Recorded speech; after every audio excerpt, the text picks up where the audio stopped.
Hi friends, എല്ലാവർക്കും Diaz tasty കിച്ചണിലേക്ക് സ്വാഗതം. ഇന്ന് നമ്മൾ വെജിറ്റബിൾസ് കൊണ്ടുള്ള ഒരു കട്ട്ലറ്റ് ആണ് തയ്യാറാക്കുന്നത്. ഈ കട്ട്ലറ്റ് ഉണ്ടാക്കാൻ നമുക്ക് വളരെ കുറച്ച് വെജിറ്റബിൾസ് മാത്രം മതി. അപ്പോൾ ഞാൻ ഒരു ക്യാരറ്റ് ഗ്രേറ്റ് ചെയ്തെടുത്തിട്ടുണ്ട്. ഇതൊരു ചെറിയ ക്യാരറ്റാണ്. പിന്നെ നമ്മൾ സവോളയാണ് എടുത്തിരിക്കുന്നത്. ഞാനിപ്പോൾ മീഡിയം സൈസിലുള്ള ഒരു സവോള ചെറുതായിട്ട് അരിഞ്ഞെടുത്തിട്ടുണ്ട്. പിന്നെ കുറച്ച് കറിവേപ്പില അരിഞ്ഞെടുത്തിട്ടുണ്ട്. ഒരു ചെറിയ കഷ്ണം ഇഞ്ചി കൊത്തി അരിഞ്ഞെടുത്തിട്ടുണ്ട്. പിന്നെ ഒരു 5-6 അല്ലി വെളുത്തുള്ളിയും ചെറുതായിട്ട് അരിഞ്ഞെടുത്തു. പിന്നെ 2 വലിയ ഉരുളക്കിഴങ്ങ് നമ്മൾ വേവിച്ച് ഉടച്ചെടുത്തിട്ടുണ്ട്. എന്നിട്ട് ഞാൻ ഒരു പാൻ വെച്ച് കൊടുത്തു. പാനൊന്ന് ചൂടായി വന്നു കഴിയുമ്പോഴേക്കും അതിലേക്ക് ഓയിൽ ഒഴിച്ചു കൊടുത്തു. അതിനുശേഷം നമ്മൾ അരിഞ്ഞു വെച്ചിരിക്കുന്ന ഇഞ്ചിയും വെളുത്തുള്ളിയും സവോളയും കൂടി അതിലേക്ക് ഇട്ട് കൊടുത്തു. എന്നിട്ട് ഇത് നന്നായിട്ടൊന്ന് വഴറ്റിയെടുക്കണം. അപ്പോൾ സവോളയൊക്കെ ഒന്ന് വാടി വന്നു കഴിയുമ്പോഴേക്കും നമ്മൾ ഇതിലേക്ക് കുറച്ച് ഉപ്പും കൂടി ഒന്ന് ചേർത്ത് കൊടുക്കുന്നുണ്ട്. ഇനി ഇതിലേക്ക് നമുക്ക് ചെറുതായിട്ട് അരിഞ്ഞു വെച്ചിരിക്കുന്ന കറിവേപ്പില ചേർത്ത് കൊടുക്കാം. മല്ലിയില ഉണ്ടെങ്കിൽ മല്ലിയില ചേർത്താലും മതി. എന്നിട്ട് നമ്മളിതിലേക്ക് ഗ്രേറ്റ് ചെയ്ത് വെച്ചിരിക്കുന്ന ക്യാരറ്റ് ചേർത്ത് കൊടുത്തു. ഇനി ഈ ക്യാരറ്റൊക്കെ ഒന്ന് വെന്ത് വന്നു കഴിയുമ്പോഴേക്കും നമുക്ക് പൊടികൾ ചേർത്ത് കൊടുക്കാം. 1/2 ടീസ്പൂൺ മുളക് പൊടി, 1/4 ടീസ്പൂൺ മഞ്ഞൾപ്പൊടി, 1/2 ടീസ്പൂൺ ഗരം മസാല എന്നിവയാണ് ഞാനിപ്പോൾ ചേർത്തിരിക്കുന്നത്. എന്നിട്ട് ഇത് നന്നായിട്ടൊന്ന് ഇളക്കി കൊടുക്കുക. പൊടികളുടെ പച്ചമണമൊക്കെ ഒന്ന് മാറി വന്നു കഴിയുമ്പോഴേക്കും നമ്മൾ വേവിച്ച് ഉടച്ച് വെച്ചിരിക്കുന്ന ഉരുളക്കിഴങ്ങും കൂടി ഒന്ന് ചേർത്ത് നന്നായിട്ടൊന്ന് മിക്സ് ചെയ്തെടുക്കുക. അതിനുശേഷം നമുക്ക് ഫ്ലെയിം ഓഫ് ചെയ്ത് കൊടുക്കാം. ഇനി ഞാനൊരു ബൗളിലേക്ക് 1/2 ടീസ്പൂൺ മൈദാമാവ് ഇട്ട് കൊടുത്തിട്ടുണ്ട്.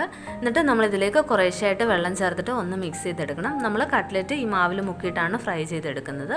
അപ്പോൾ അതിന് വേണ്ടിയിട്ടുള്ള മാവാണ് നമ്മളിപ്പോൾ റെഡിയാക്കുന്നത്. ഇങ്ങനെ മൈദാമാവിൽ മുക്കിയിട്ട് നമുക്ക് ഫ്രൈ ചെയ്തെടുക്കാം. അതല്ലെങ്കിൽ മുട്ട ഉടച്ചെടുത്താലും മതി. പിന്നെ നമുക്ക് വേണ്ടത് ബ്രെഡ് ക്രംസ് ആണ്. ഞാനിപ്പോൾ ബ്രെഡ് പൊടിച്ചെടുത്തിട്ട് അത് ചെറുതായിട്ടൊന്ന് ചൂടാക്കി എടുത്തിരിക്കുന്നതാണ്.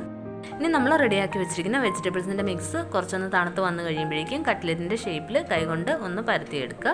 അതിനുശേഷം നമ്മൾ റെഡിയാക്കി വെച്ചിരിക്കുന്ന മൈദാമാവിൽ ഒന്ന് മുക്കുക. എന്നിട്ട് ഇത് ബ്രെഡ് ക്രംസിലൊന്ന് കോട്ട് ചെയ്തെടുക്കണം. ഞാനിപ്പോൾ ഇത് റൗണ്ട് ഷേപ്പിലാണ് ആക്കിയെടുത്തിരിക്കുന്നത്. അപ്പോൾ നിങ്ങൾക്ക് ഇഷ്ടമുള്ള ഷേപ്പിൽ ഇത് റെഡിയാക്കി എടുക്കാം. അപ്പോൾ മൈദാമാവിൽ മുക്കിയതിന് ശേഷം നമ്മളിത് ബ്രെഡ് ക്രംസിൽ ഒന്ന് കോട്ട് ചെയ്തെടുക്കണം. എല്ലാ സൈഡിലും ബ്രെഡ് ക്രംസ് നന്നായിട്ടൊന്ന് കോട്ടായി വരണം. അപ്പോൾ അതുപോലെ നന്നായിട്ട് കോട്ട് ചെയ്തെടുക്കുക. ഇനി നമ്മൾ എടുത്ത് വെച്ചിരിക്കുന്നതെല്ലാം ഇതുപോലെ ഒന്ന് പരത്തി മൈദാമാവിൽ മുക്കി ബ്രെഡ് ക്രംസിൽ കോട്ട് ചെയ്തെടുക്കാം. അതിനുശേഷം നമുക്ക് ഫ്രൈ ചെയ്തെടുക്കാം. അപ്പോൾ നമ്മുടെ കട്ട്ലറ്റ് എല്ലാം റെഡി ആയിട്ടുണ്ട്. ഇനി നമുക്കിത് ഫ്രൈ ചെയ്തെടുക്കണം. അതിനായിട്ട് പാനിൽ ഓയിൽ വെച്ച് നന്നായിട്ട് ചൂടായി വന്നു കഴിയുമ്പോഴേക്കും നമ്മൾ റെഡിയാക്കി വെച്ചിരിക്കുന്ന കട്ട്ലറ്റുകൾ ഓരോന്നായിട്ട് എണ്ണയിലേക്ക് ഇട്ട് കൊടുക്കുക.